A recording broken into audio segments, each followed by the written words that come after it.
Nosso tema nesse vídeo é a igreja na casa. E quando nós falamos a igreja na casa, estamos falando da casa mesmo, onde você mora, e da família que mora nessa casa, seja pai, mãe e filhos, que é o normal, mas pode também ter vô e vó, e pode ter solteiros morando juntos, seja quem for. A Páscoa era celebrada, cada família em sua casa comia o cordeiro dentro daquela casa. E nesses tempos de coronavírus, recebi uma caricatura do diabo falando para Deus que tinha fechado as igrejas e Deus falando que tinha aberto as igrejas em cada casa. Eu achei o máximo. Deus não está perdendo quando as igrejas não conseguem reunir os fiéis para as suas reuniões gerais. Deus está ganhando se em cada casa, cada família, as pessoas estão fazendo o culto a Deus, estão constituindo a igreja na casa. Isso é uma verdade maravilhosa. Então nós vamos falar nessa palestra sobre 8 pontos e o primeiro ponto é justamente esse, a estratégia de Deus. O diabo pensa que frustra Deus quando fecha as igrejas, quando não permite ter reuniões gerais. E Deus tem uma estratégia que não depende dos grandes ajuntamentos das pessoas, mas tem uma estratégia que é baseada nas famílias, nas casas, na igreja em cada casa. Então, nosso primeiro ponto desses 8 pontos é esse. A estratégia de Deus é que a sua igreja, seu povo, saiba reunir cada família na sua casa. O segundo ponto aqui é o seguinte, as pessoas podem dizer, mas na casa é muito informal e não vai multiplicar a igreja assim, porque as pessoas têm que aglomerar muitas pessoas para ficar entusiasmadas e vir mais pessoas, e a igreja então vai minguar, a igreja vai sumir. Então, nesse segundo ponto eu coloquei como título multiplicação. O primeiro ponto é a estratégia de Deus de ter a igreja na casa, e o segundo ponto é a multiplicação. E por que eu digo isso? Na China comunista, por muitos anos, queimaram as Bíblias, não tinha Bíblia, prenderam os pastores, mataram os pastores, e a igreja multiplicou sobremaneira. A igreja foi atingindo milhões e milhões e milhões de pessoas. Então, o fato da igreja ser na casa não limita o crescimento da igreja. Pelo contrário, o exemplo da China e de alguns outros países perseguidos nos mostra que é possível a igreja se multiplicar muito mais quando está nas casas e sob perseguição do que quando tem os templos abertos. No terceiro ponto, então, eu coloquei celebração. Por que eu quis colocar isso? Porque pode dar para parecer que eu sou contra os templos, contra as reuniões grandes.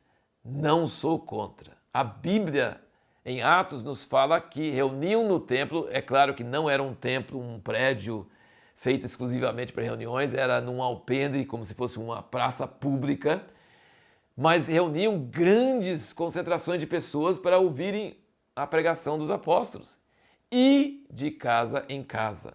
Então, quando se tem liberdade, as reuniões grandes nos templos são maravilhosos, são tremendos. Tem coisas que acontecem nas reuniões grandes que não tem jeito de acontecer nas reuniões da igreja nas casas. Mas qual o propósito dessas reuniões grandes? Celebração. É juntar as muitas igrejas que tem nas casas para celebrarem juntos a vida de Deus que estão experimentando em suas casas no dia a dia. E essa realidade, essa vida, essa alegria, quando você chega juntos, aí tem a oportunidade para um louvor diferente, para uma adoração a Deus diferente, para ouvir uma palavra diferente, para ver quanto Deus está fazendo em muitas outras pessoas, que não seja só nosso grupinho na nossa casa. Então a reunião grande é maravilhosa, é tremenda, tem um papel muito bom, muito maravilhoso. Mas não é a essência da igreja. não é o lugar onde tem a vida da igreja. E aí que tem o problema, porque nós temos muitas pessoas, por terem as reuniões de domingo, né, em suas respectivas igrejas, quando nós usamos esse termo, templos ou salões, lugares assim, eles estão terceirizando, muitas pessoas estão terceirizando e não tendo a igreja na casa e apenas tendo essa reunião de domingo como a base da sua vida espiritual. E isso é muito perigoso, porque a reunião geral é para celebração. Celebração de quê? Da vida que você está tendo na sua casa, no seu lar, na sua família. E aí nós chegamos no quarto ponto, que é religiosidade. Nas reuniões grandes, é impossível as pessoas conhecerem o verdadeiro você. É muito fácil você apresentar uma imagem, uma máscara, uma fachada de algo que não é o verdadeiro você. É muito assim fácil parecer que você é cheio de amor, que você é santo, que você é maravilhoso, porque são poucas horas e muita gente não tem jeito de conhecer a realidade. Então nós podemos cair naquele erro de sermos hipócritas, de termos máscaras, de termos uma fachada.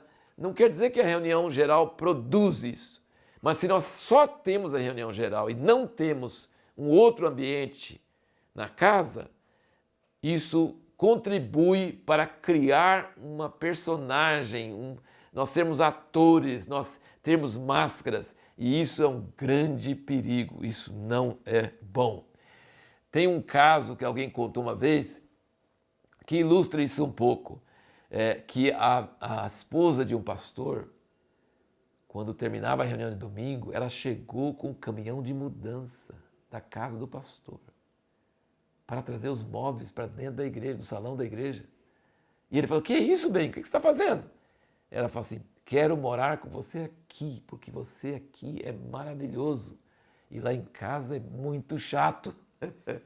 Então, isso ilustra que a pessoa, inclusive os pastores, podem apresentar uma fachada na reunião geral que em suas casas não é a mesma coisa.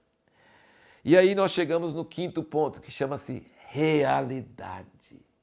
Em sua família, você não consegue manter a fachada. Você pode tentar, mas não dá. 24 horas por dia, passa ano, passa década, você vai mostrar exatamente quem você é.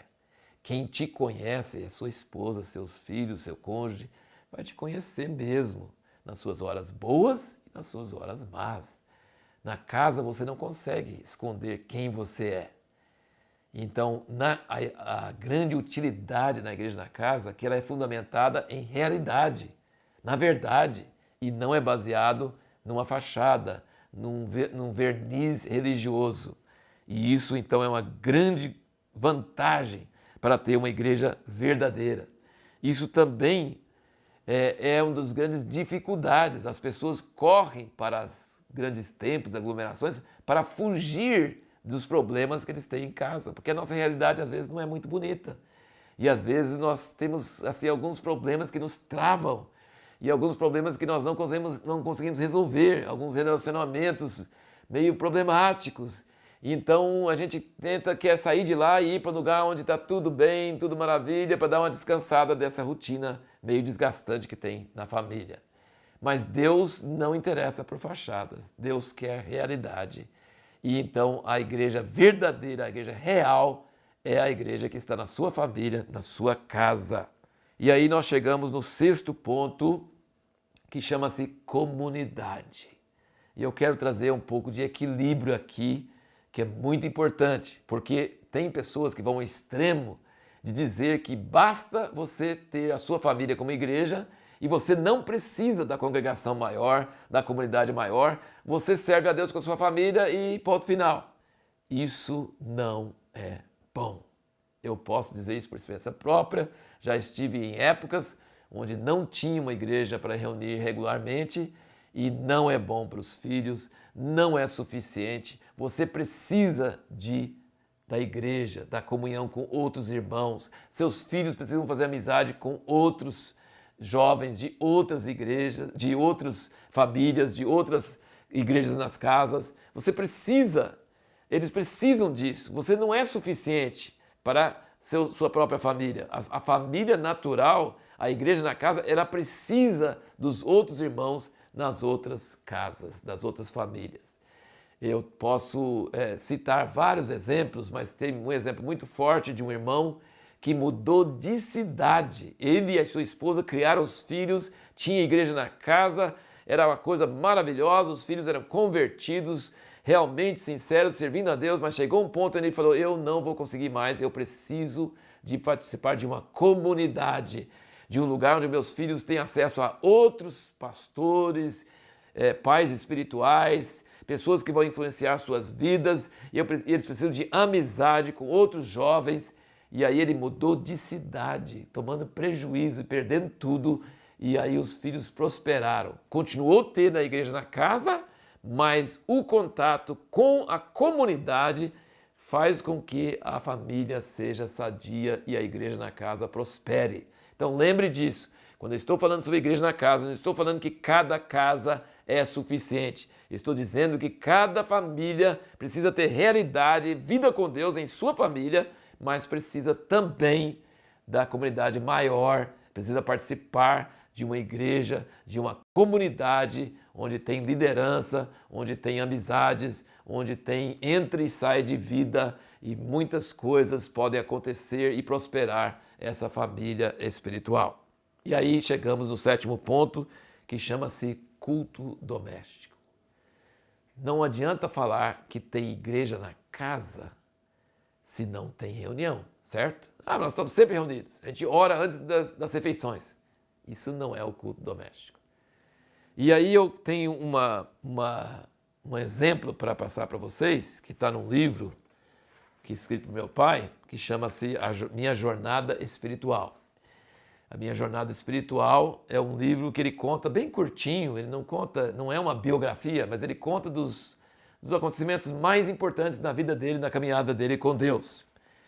E ele diz aqui o seguinte, a coisa mais importante que aconteceu depois que nos casamos foi o estabelecimento do altar na família. A família de Ruth, no caso minha mãe, a esposa dele, tivera esse hábito de ler a Bíblia juntos e ela sugeriu isso para nosso lar. Ele não conta aqui, mas ele já contou para nós muitíssimas vezes que ela sugeriu para ele, porque ela tinha tido esse costume na família dela, e ele não aceitou, porque ele era místico. Meu pai era bastante místico. Aqui na Minha Jornada Espiritual você pode ler sobre a história dele, ele é muito místico. Então ele falava assim, não, a gente fazer um culto todo dia, lendo a Bíblia, isso é muito ritual, isso é muito religioso. A gente tem que fazer isso quando sentir direção do Espírito, quando dá aquela vontade. E a minha mãe, com muita sabedoria, não insistiu. Ela orou só. Ela tinha sugerido, pedido, ele não aceitou, ele é o chefe da casa. Ela não ficou insistindo. Ela foi orar. E depois de um tempo, Deus tocou no coração dele e ele sentiu que ela estava certa e que ele deveria fazer isso. Meu pai continuou sendo uma pessoa mística, era uma pessoa que tinha crise de depressão, mas mesmo no meio de crise de depressão, ele nunca deixou de fazer o culto doméstico.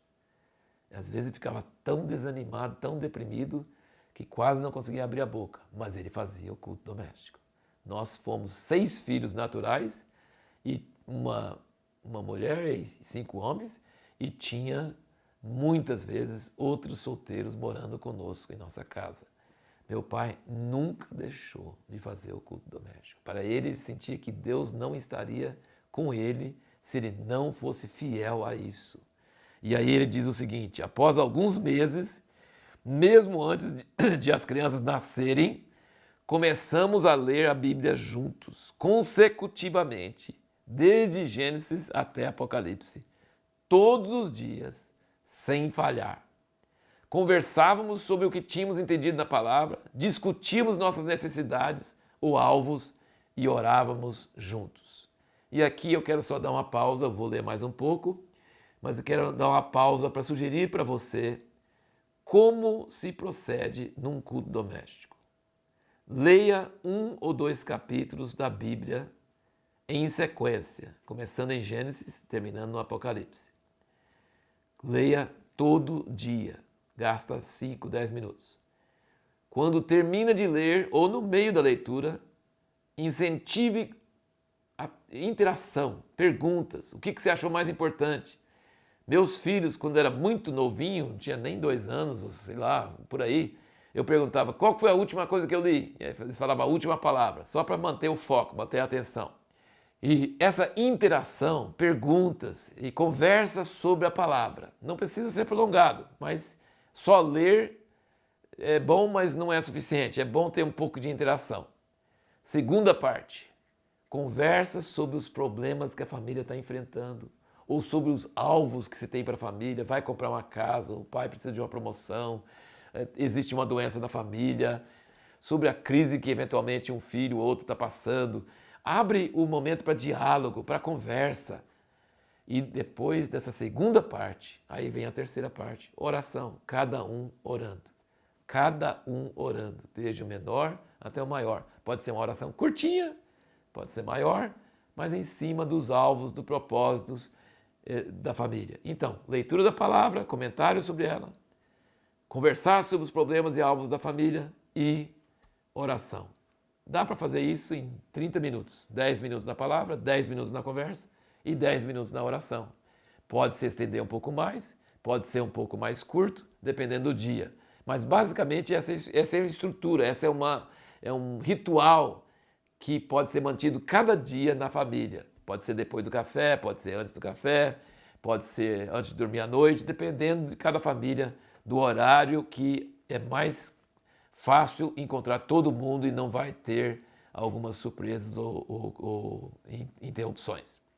Aí ele continua dizendo aqui, essa igreja no lar continuou e continua diariamente, sem interrupção, por mais de 50 anos, desde que começamos nossa família. Um a um, nossa congregação foi crescendo com a chegada de cada filho e cada um deles foi convertendo-se em nosso altar familiar com 3 ou 4 anos de idade. Permanecem firmes até hoje e quase todos estão no ministério. Desde o início, quando era só Ruth e eu, descobri que havia uma terceira pessoa presente, o Espírito Santo. E ele abriu as Escrituras para nós de uma maneira maravilhosa. Nunca usamos versões da Bíblia para crianças, mas simplesmente discutíamos e explicávamos o que o Espírito Santo nos estava revelando. Posso testificar diante do Senhor, esse altar diário no lar foi o segredo do bem-estar espiritual de nossa família. Tudo o que conseguimos na obra de Deus teve como base esse altar. Hoje, 5 dos nossos 6 filhos estão no ministério por causa desse altar na família, que na verdade tornou-se um curso bíblico intensivo e diário por muitos anos, desde pequeninos até o dia em que se casaram. Uma das verdades fundamentais que tem enfatizado durante os anos é que toda família deve ser uma igreja e toda igreja deve ser uma família. Testemunho maravilhoso, e eu, como um desses filhos, posso testificar que isso foi a verdade. O pessoal pergunta qual seminário eu estudei. Eu nunca estudei em seminário nenhum, mas na verdade eu estudei um seminário por 20 ou 30 anos, porque eu participava desse culto doméstico diariamente. E isso é um privilégio, isso é uma coisa, é uma herança, um legado. E você pode pensar que a palavra de Deus não está entrando na mente dos seus filhos. Dá um trabalhão quando eles são pequenos para fazer eles ficarem quietos para ouvir. É difícil. Às vezes só consegue ficar quietos por 5 minutos, já está bom, e aí vai estendendo. Mas é um valor inestimável. Não tem preço. E deve ser diário. Assim como as crianças precisam de comida e bebida, eles precisam ouvir a palavra de Deus. Lida em família, discutida em família, e precisam ser incentivados a se abrir, a não manter o seu mundozinho à parte, mas ser parte de uma família que tem alvos comuns, que tem problemas comuns. Os pais não devem deixar as crianças num mundinho só deles. Eles devem ser desafiados a participar. Eu lembro, quando nós viemos para o Brasil, eu tinha apenas 7 anos de idade. Mas eu lembro que meu pai, nos cultos domésticos, falava que nós não viríamos para uma terra que emana leite e mel, como está na Bíblia, mas para uma terra que tinha laranjas e bananas. E eu lembro disso até hoje. Estou com 63 anos, com 7 anos, antes de 7 anos, com 6 anos, eu lembro também das dificuldades da documentação, de conseguir os vistos, de conseguir o dinheiro. E meu pai repartia tudo isso conosco. E eu via, às vezes, a menor criança falar alguma coisa e achava que Deus podia falar pela menor criança, alguma coisa que ele precisava ouvir. E ele não deixava a gente ficar distraído. Era uma escola bíblica mesmo, desde pequeno até grande, muito importante, maravilhoso. E eu queria incentivar você a começar isso, ou a continuar isso, a incrementar isso, talvez você faça uma vez por semana, faça mais frequentemente, que Deus vai te abençoar de uma forma tremenda. E aí nós chegamos no 8º e último ponto nosso dessa pequena palestra sobre a igreja na casa. O 8º e último ponto, papéis do pai e da mãe. Isso é muito importante, porque eu tenho observado que muitas vezes é impossível o culto doméstico não prospere no lar, não continua, não é um hábito, porque existe uma confusão entre o papel do pai e o papel da mãe. Então vamos pensar o seguinte, eu quero só ilustrar algumas coisas para você. Pegando esse exemplo do meu pai e minha mãe. Minha mãe sugeriu a coisa que Deus queria, que fizesse o culto doméstico. Meu pai não concordou. Ela não ficou insistindo. Ela não agiu como se fosse professora dele, como se fosse uma pessoa que podia dar ordens para ele. Não, ela agiu no papel de esposa, de ajudadora idônea. Deu a sugestão, não aceitou, ficou orando, esperando em Deus. E Deus mexeu com ele e ele assumiu a liderança dessa reunião e ela ficou muito feliz com isso. Então o que eu quero dizer com isso? Pai, você é responsável por sua casa. Você pode dizer, mas minha mulher, minha esposa é muito mais fluente, ela entende muito mais da Bíblia, ela consegue orar muito mais, ela sente muito mais coisas do Espírito Santo. E eu não sinto quase nada, estou firme, creio em Deus, mas fico calado na reunião, às vezes eu brinco que tem homem na reunião que parece poste, né? Ele não esboça um sorriso, não canta, não ora, mas é firme, todo domingo está lá. E tem homens que são mesmo monossilábicos, eles não têm esse dom de ficar falando, eles têm o dom de fazer as coisas. E não devem se sentir condenados por isso, porque Abraão, pelo que se consta na Bíblia, ele não era um homem de muitas palavras, não. Ele já era chamado de profeta, mas ele não era de muitas palavras, ele era um homem de ação, um homem que obedecia à voz de Deus. Mas tem uma coisa importante, homem, pai, você é o sacerdote, você é o profeta. A sua esposa não pode liderar a casa, é você que deve liderar a casa. Logo, no culto doméstico, você é o pastor que preside a reunião. Ou seja, você fala quando começa e você fala quando termina. E também você fala quando é hora de ler a Bíblia e quando é hora de todos falarem e quando é hora de orar. Ou seja, você não precisa fazer grandes coisas. Ler é só ler. E se você não gosta de ler, você pode pedir a esposa, o filho, se leem melhor, eles podem ler também, não tem problema nenhum. Você não é obrigado a sair, mudar seu temperamento. Você é obrigado só a assumir a responsabilidade diante de Deus e dizer: a vida espiritual dessa casa está debaixo da minha autoridade. Eu sou o guarda-chuva, eu protejo essa casa. Se Satanás vai atacar essa casa, ele vai ter que me enfrentar primeiro, porque eu estou na porta. Eu sou que sou a autoridade constituída por Deus. Isso você precisa assumir. Um livreto que pode te ajudar muito nesse papel de pai é um livreto que se encontra no site da Revista Impacto, chamado Paternidade. Você vai encontrar o link aí, você pode adquirir esse livreto, é R$10 e é curtinho, mas é um livreto tremendo. Ele fala da visão de Deus sobre o que é ser pai. E ele fala também, o autor tinha muitos filhos adotivos e ele era um pregador que viajava pelo mundo com a maleta e Deus falou com ele uma vez: você, se não cuidar dos seus filhos, se não ministrar primeiro aos seus filhos, se você viaja no mundo todo com a sua maleta, e você é um palestrante famoso, e todo mundo te ouve, e você tem, sei lá, milhares de pessoas nas suas redes sociais, naquela época não tinha, mas eu estou enfeitando aqui. Você, aos meus olhos, é um fracasso, porque onde você tem que ser bem-sucedido, eu vou pedir conta de você, é dos seus filhos. Em primeiro lugar, cuida dos seus filhos. Em primeiro lugar, prega para seus filhos. Em primeiro lugar, seja pai para seus filhos. E depois você pode ministrar para a igreja. Esse livreto é muito curto, mas muito forte, é um testemunho pessoal desse irmão. Pode adquirir, que é um livreto maravilhoso, chama-se Paternidade. Um outro livro que ajuda muito foi um curso que meu pai ministrou aqui em Jundiaí para casais, que pediram para ele ensinar como criar os filhos. E aí ele deu um curso de 7 aulas, 7 capítulos, e o título do livro é 7 princípios para a formação de uma família cristã. E inclusive ele fala sobre o culto doméstico, mas fala sobre vários outros princípios de criar filhos, de ser coerente. Tem muitas ideias e muitos planos, e meu pai praticou tudo isso. Ele só ensinou isso depois que já tinha praticado com todos os filhos, e os filhos já eram crescidos e a maioria eram casados. Então esse livro também, 7 princípios para a formação da família cristã, é um livro maravilhoso, muito importante para você ler e ajuda muito.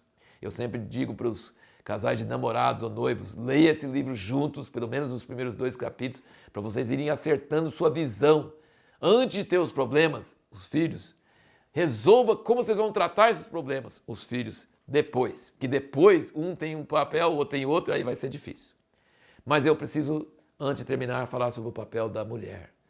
A esposa pode ser uma pessoa muito espiritual, que ora bastante, que entende muito da Bíblia, que tem o dom de profecia. Ou pode não ser, pode ser uma pessoa prática, não tem problema. Mas a esposa não deve ser sufocada pelo marido. A esposa pode ter muitas atividades com os filhos que o marido não está presente. Minha mãe, muitas vezes meu pai não estava presente, ela ensinava a gente a decorar versículos, ela contava histórias bíblicas para nós, ela inventava outras coisas, ela foi muito importante, porque nossa família tinha gente bem velho, quase adulto, e gente bem novinho, porque eram 6 filhos no decorrer de muitos anos. E então, existe muita coisa que uma mulher pode fazer pelos filhos e que não precisa ficar esperando pelo marido.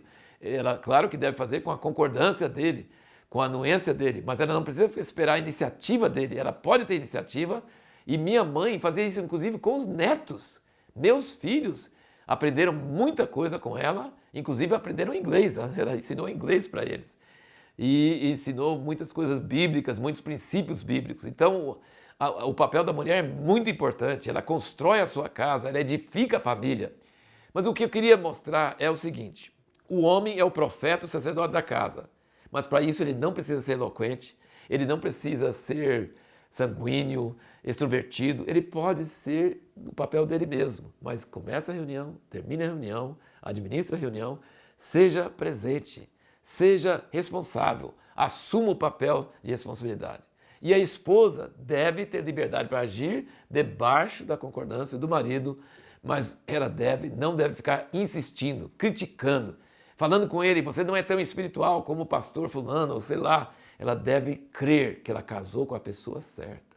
Deus colocou o marido certo para ela, ele é o chefe da casa, e se ele não é tudo, todos os homens têm muitos defeitos, mas ele foi dado por Deus, ela pode confiar em Deus e crer em Deus e manifestar essa fé, honrando ele, e à medida que ela honra ele, ela pode dar sugestões, mas ela não deve ficar criticando, ela não deve ficar minando, ela não deve ficar murmurando, ela não deve estar exigindo dele que ele seja algo diferente do que ele é. Então, eu espero que isso ajude você a entender um pouco e tirar esses travamentos, essas coisas, esses embates, essas lutas que tem. Às vezes nem é verbalizado, mas às vezes assim, o marido sente que ele nunca pode ser o que a mulher está esperando que ele seja, então ele paralisa e não é nada. E às vezes, por outro lado, tem homens que sabem que a mulher toma a frente, que ela é cheia de iniciativa, e ele descansa, ele deixa ela tomar a frente, e ele terceiriza. Isso é errado, ele é covarde, está fugindo da sua responsabilidade. Então, preciso de muita graça, muita comunhão, muita ajuda de Deus, mas eu espero que essa palestra tenha ajudado você a entender um pouco mais sobre esse grande sonho de Deus que é a igreja na casa. E lembre desses 3 materiais que eu indiquei para você: Paternidade, 7 princípios para a formação da família cristã e Minha Jornada Espiritual. Eu acredito que você vai encontrar muita ajuda nesses materiais. Que Deus te abençoe.